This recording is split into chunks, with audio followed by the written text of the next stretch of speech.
Welcome channel पे। तो आज हमारे साथ बहुत ही मशहूर शख्सियत जो कि आवाम की खिदमत के लिए दिन और रात ज़रूरत होती है, ये हर वक्त मौजूद होते हैं, जो कि किसी भी तारुफ के मुताज नहीं है, मियाँ ज़ीशान अकरम लालेका साहब। आज हम इन गपशप लगाएंगे। अस्सलाम वालेकुम मियाँ साहब। वालेकुम अस्सलाम। क्या हाल है मियाँ साहब? अल्हम्दुलिल्लाह ठीक हो जी? ठीक बेहतरीन मियाँ साहब तुसीं चेयरमैन बने ने ते जी। तुहाडा किवें फैसला सी? तो तुहानूं किवें ख्याल आया कि मैं चेयरमैन बना? मेरे ख्याल च मेरा नहीं, ये साडा एक अबो अजदाद तो काम चलता आंदा है, लोगों की खिदमत का, फलाह बहबूद का, लोगों के मामलात नूं हल करन दा। मेरे परदादा जी मियाँ फरीद खां लालेका वज़ीर रहे ने, उस तो बाद मेरे दादा जी मियाँ कमाल खां MP रहे ने, मियाँ सगीर खां मेरे दादा जी ने वो भी चेयरमैन रहे ने, मेरे वाले साहब मियाँ अकरम साहब वो भी बिम्बर डिस्ट्रिक्ट कौंसल रहे ने, फिर मेरे वड्डे भाई मियाँ SN अकमल लालेका वो भी नाजिम रहे ने। ते ये पीढ़ी दर पीढ़ी असी चलते हैं, तो फिर इस विरासती आ रहे हैं। विरासती आ रहे, तो लिहाजा ये अज का काम मेरी तो नहीं स्टार्ट होया, साढ़े कई पीढ़ियों तो चलता आ सपोर्ट किया सी आउण दी तुहाडी ज़्यादा सपोर्ट किने कीती? मेरे रिश्तेदार मेरे तय जड़े मियाँ अजमल लालेका हो गया, मियाँ हुसैन लालेका मेरे वालिद साहब हो गए, उन्होंने सारे ने सपोर्ट किए। मेरे जड़े बाकी कज़न ने, भाई ने, जी रिश्तेदार ने, सारे ने सपोर्ट की।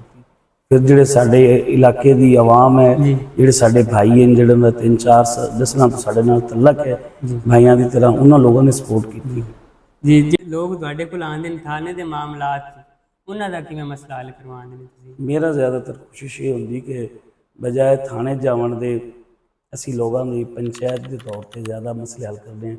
95% असी पंचायत हल करते हैं। फिर अगर कोई 5% जाते ही रहन तो असी उनकी कोशिश करते हैं कि फिर भी उन्होंने पंचायत लिया के उस मामले का मतलब सुलह कराई जाए। ज़्यादा मेरी कोशिश होंगी कि आवाम की सुलह हो। थाने जैसी कल्चर जोड़ा ना वो पसंद नहीं करता मैं। साढ़े जहन है कि असी जोड़े 4 बड़े मोतबर ਚੱਕ ਦੇ ਲੋਕ ਹੋਵਣ ਜਾਂ ਬਜ਼ੁਰਗ ਹੋਵਣ ਕਿਸੇ ਬਿਰਾਦਰੀ ਦੇ, ਉਹਨਾਂ ਨੂੰ ਵਿੱਚ ਬਿਠਾ ਕੇ ਉਹਨਾਂ ਦੀ ਮੌਜੂਦਗੀ ਦੇ ਵਿੱਚ ਜਿੱਥੇ ਮੇਰੀ ਜ਼ਰੂਰਤ ਹੋਵੇ ਮੈਂ ਵਿੱਚ ਬਹਿ ਕੇ वो मामले ਨੂੰ हल करने की कोशिश करता हूँ। आवाम की हर वक्त खिदमत करते हैं, तो आप अपनी फैमिली को कैसे टाइम देते हैं? अल्हम्दुलिल्लाह जो लोग ਜਿਹੜੇ ਲੋਕ ਅੱਲਾ ਨੂੰ ਦੀ ਮਖਲੂਕ ਦੀ ਖਿਦਮਤ ਕਰਦੇ ਨੇ, ਅੱਲਾਹ ਤਾਲਾ ਉਹਨਾਂ ਦੀ ਰਿਜ਼ਕ ਵਿੱਚ, ਕਾਰੋਬਾਰ ਵਿੱਚ, ਔਲਾਦ ਵਿੱਚ ਬਰਕਤ ਪਾਉਂਦਾ ਹੈ। ਔਰ ਅੱਲਾਹ ਤਾਲਾ फरमाया कि ਜਿਹੜਾ मखलूक है मेरा कुनबा है, और अल्लाह को आदा जो कुनबा है वो खाना काबा तो भी ज़्यादा महबूब है। तो लिहाजा मैं वो खिदमत करता पे अल्लाह ताला ने मेरे जोड़े मामलात ने उन्होंने आसानियाँ पैदा की। अलहमदुलिल्लाह मैं आदा जिम्मेदारा भी करना, आदे फैमिली में भी टाइम देना। और आवाम सब तुहाडे कोल कोई ये केस आया जिहड़ा तुहाडे कोल बहुत मुश्किल नाल हल होया होवे? काफ़ी केसेस आते हैं, अल्लाह ताला मदद करता। मेरा तो उहदे च कोई ऐसा नहीं होंदा भी, मेरी तो कोशिश होती है। मैं तो जोड़े भी मुसलमान बिरास इकट्ठे उन्हें दुआ मांगते, 2 सलात हाजत के नफल पढ़ते, उन्होंने भाइयों की खिदमत हाजिर हो जाने जिन्हों का काम होंदा है। और हदीस शरीफ का मफहूम है कि एक मोमिन की दुआ दूसरे मोमिन के हक ज़्यादा कबूल होती है। लिहाजा मैं तो अल्लाह तवक्को रखी हुई कि अल्लाह ताला हर नेक काम में, हर हक वाले काम में अल्लाह ताला मदद करता है। और मैं तो सिर्फ अल्लाह तो मांगते चलना, और अल्लाह ही मेरा हमें नासिर होगा। इंशाअल्लाह ताला मामलात हल हो जाते, जितने भी मुश्किल हो। वो बिरा लड़े हो अगर उन्होंने सुलह हो जाती तो ये लोगों के मसले हल करवाते हैं। लेकिन तुहानू खुशी किस चीज़ तो मिलती है? मैनू तो इस चीज़ से बड़ी खुशी होती जो 2 बिरा लड़े हो अगर उन्होंने सुलह हो जाती तो ये दुनिया तो भी वायसे रहमत है, और आखिरत भी इनका बड़ा दर्जा है। जी इस चीज़ की बड़ी खुशी। सालां च दिनां च ते अपने जिहड़े इलाके न 5-6 इन्हां नूं मुस्तकबिल च किवें देखना चाहते हैं? मुस्तकबिल इंशाअल्लाह ताला अल्लाह ताला पाकिस्तान के हालात ठीक रखे। पहले पाकिस्तान है मुल्क है, अगर इंशाअल्लाह मुल्क पाकिस्तान के हालात ठीक रहे तो इंशाअल्लाह ताला आने वाला वक्त बहुत अच्छा हो सी। और सुनहरी तरीके लिखा जा सी कि किसी साढ़े मतलब MP MA ने जोड़े ने वो मतलब है कि कोशिश करसन सारी डिवेलपमेंट के हवाले ना सी आदे फंड्स वगैरह लिसे आदे इलाके वास्ते। और मजीद पहले भी बहुत ज़्यादा कम होए पिछले टन्योर भी, और इंशाअल्लाह ताला इनके भी असी बहुत जोड़े बाकी डिवेलपमेंट के काम रह गए हैं, जी महरूमियाँ रह गई हैं, इंशाअल्लाह ताला असी दूर कर सकें। जी मियां साहब जे तुहानू सारे अख्तियार एक दिन च मिल जावन ते तुसीं वो सब तो पहले किहड़ा काम कर सो? मेरे ख्याल च मैनू अल्लाह ताला का शुक्र अदा करना पौसी और फिर जी शरीयत के हिसाब नाल जिहड़े अल्लाह ताला की मखलूक है उनकी खिदमत कर सकते जी जो अल्लाह ताला आखे कि मेरी मखलूक मैनू बहुत ज़्यादा महबूब कोई तुहाडा पसंदीदा लीडर जिन्हों तुसी देखते हो बचपन च या जिन्हों वेख के तुसी चेयरमैनी हासिल की? है। लीडर मेरा सियासी तो मेरे जिहड़े मेरे अबा अजदाद ने मेरे वास्ते तो उही मशले राह जी। मैं उन्होंने नक्शे कदम ते चलते उन्होंने मैं आदा लीडर समझना क्योंकि उन्होंने बड़िया खिदमात हैं और असी कोशिश करते पे हैं कि उन्होंने वो खिदमात जितनी उन्हें की असी भी उस तरीके आवाम की खिदमत कर सकीए और लोगों के दिल च मुहब्बत ते प्यार पैदा कर सकीए। मियां साहब जे तुहानू सारे अख्तियार एक दिन च मिल जावन ते तुसी वो सब तो पहले किहड़ा काम करसो? मेरे ख्याल च मैनू अल्लाह ताला का शुक्र अदा करना पौसी और फिर जी शरीयत के हिसाब नाल जिहड़े अल्लाह ताला की मखलूक है उनकी खिदमत कर सकते जी। जो अल्लाह ताला आखे कि मेरी मखलूक मैनू बहुत ज़्यादा महबूब कोई तुहाडा पसंदीदा लीडर जिन्हों तुसी देखते हो बचपन च या जिन्हों वेख के तुसी चेयरमैनी हासिल की? है।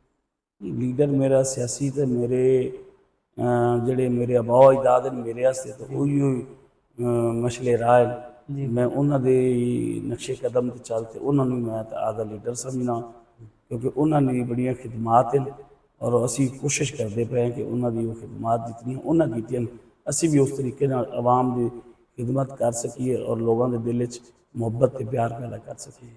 मियां साहब शौक के बारे दसो तुसी सानू तुहाडा शौक किस चीज़ बारे? मेरा शौक बागबानी गार्डनिंग पौधा की मतलब ये मेरा शौक है इस तो इलावा कोई शौक नहीं। पौधा नाल मैनू बड़ी लगाव है वो मेरा एक ज़ाती शौक है। बागबानी भी मेरा शौक है। जी।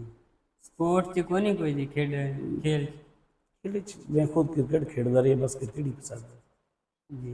क्यों अल्लाह करे भी एक दिन का वजीर आजम बनाया जाए तो फिर तुसी की फैसला करोगे आवाम वास्ते? देखो जी तो नामुमकिन गल है कि मैं तो वज़ीर आज़म बन नहीं सकना। अल्लाह नहीं अगर बन जाए तो मैं तो तुहानू दस्सिया कि अल्लाह की मखलूक की बस खिदमत करनी चाहिए। जी। अल्लाह में जितनी आदि मखलूक ना मोहब्बत है उतनी किसी चीज़ ना मोहब्बत है उतनी किसी चीज़ ना मोहब्बत है। ते अपने जिहड़ी वीडियो वेख रहा कोई गरीब बच्चा अपने इलाके का वेख रहा उन्होंने की तुसी पैगाम देना चाहते हैं? मैं तो उन्होंने ये आखसा कि वो पुख्ता ईमान नाल अल्लाह की ज़ात ते भरोसा करते आदि ज़िंदगी की जदोजहद करते अल्लाह तो अल्लाह मुकाम पैदा करन। स्टूडेंट साढ़े इलाके के पढ़ाई में माशाअल्लाह जरखेज़ ज़मीन है साड़ी तालिब इल्मी के हवाले नाल लोग बहुत अगे बच्चे जा रहे हैं। अल्लाह ताला साढ़े इलाके का कोई नाम रोशन वाला बच्चा पैदा हो जिहड़ा साढ़े इलाके वास्ते बाइसे फ़ख्र हो। जी। और तुहाडी ज़ाती पर्सनल लाइफ दा जिहड़ा तुसी इन्नी जिंदगी गुजारी कोई पर्सनल एक गल जिहड़ी होवे तुहानू तुसी शेयर कर सको?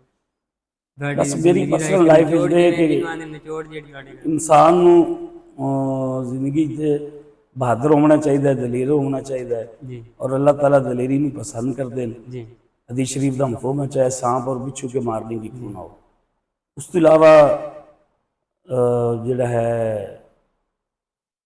अल्लाह की ज़ात ते सारा कुछ होवन का यकीन और मखलूक तो कुछ ना होवन का यकीन और हज़रत मोहम्मद सल्लल्लाहु अलैहि वसल्लम के तरीक़ों के चलते दोनों जहान की कामयाबी का यकीन और गैर के तरीके के चलते दोनों जहानों की नाकामी का यकीन इंसान के दिल च आ जाए कि साड़ी जिंदगी अल्लाह रसूल के जोड़े अहकामात के मुताबिक गुजरे। मेरा तो ये मिशन है और ये इसनूं अल्लाह ताला सानू पूरी दुनिया च फैलावन की तौफीक देवे और असी मतलब है कि जरिया निजात बड़ी साढ़े वास्ते। अजकल के जिहड़े नौजवान यूथ है उन्होंने की पैगाम देना चाहते हैं? नौजवान यूथ को मैं तो ये आखना चाह रहा भी उन्होंने बजाय फेसबुक के या जोड़े मोबाइल में ज़्यादा टाइम देने की बजाय पॉजिटिव एक्टिविटीज़ रखनी चाहिए। स्पोर्ट्स के मामले पढ़ाई के मामले वो अदाब के मामले वालदैन के एहतराम के मामले इखलाकियात के हवाले रिश्तों के एहतराम के हवाले जी की बड़ी कमी और इनका बड़ा फुकदान पैदा होया है कि अजकल की जी नस्ल है उन्होंने रिश्तों का वो एहसास तो वो लिहाज नहीं है जी। और सबर तो हौसले का जोड़ा है दामन नहीं छड़ना चाहिए।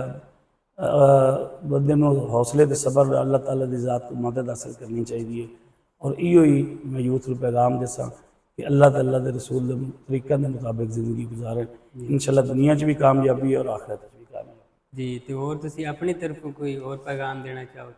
बस मेरा इहो पैगाम है ਜਿਹੜੇ ਤੁਹਾਨੂੰ ਮੈਂ ਸਵਾਲ ਜਵਾਬ ਦੇ ਦਿੱਤੇ ਇਹਦੇ 'ਚ ਮੇਰੇ ਖਿਆਲ 'ਚ ਮੈਂ ਕੋਈ ਚੀਜ਼ ਲੁਕਾਈ ਨਹੀਂ ਹੈ ਮੈਂ ਮਾਸ਼ਾਅੱਲਾ ਬੜਾ ਖੁਸ਼ ਹਾਂ ਹੰਜ਼ਲਾ ਦੀ ਐਕਟੀਵਿਟੀਜ਼ ਨੂੰ ਵੇਖ ਕੇ ਇਹਦੀ ਇੱਕ ਪਸਮਾਨਦਾ ਇਲਾਕੇ ਦੇ ਵਿੱਚ ਰਹਿ ਤੇ ਬੈਕਵਰਡ ਇਲਾਕੇ 'ਚ ਰਹਿ ਤੇ ਆਪਦੇ ਆਪ ਨੂੰ ਜਿਸ ਤਰੀਕੇ ਨਾਲ ਅੱਗੇ ਲੈ ਕੇ ਚੱਲਦਾ ਵੀ ਹੈ ਅੱਲਾਹ ਤਾਲਾ ਇਹਦੇ ਚੈਨਲ ਵਿੱਚ ਇਹਦੀ ਇਸ ਮਿਹਨਤ 'ਚ ਕਾਮਯਾਬੀ ਦੇ ਵਿੱਚ ਅੱਲਾਹ ਤਾਲਾ ਇਹਦੀ ਮਦਦ करे और मेरी दुआ है कि अल्लाह ताला इन ज़िंदगी के तमाम जी खुशियां देवे और तमाम कामयाबियाँ देवे। आमीन।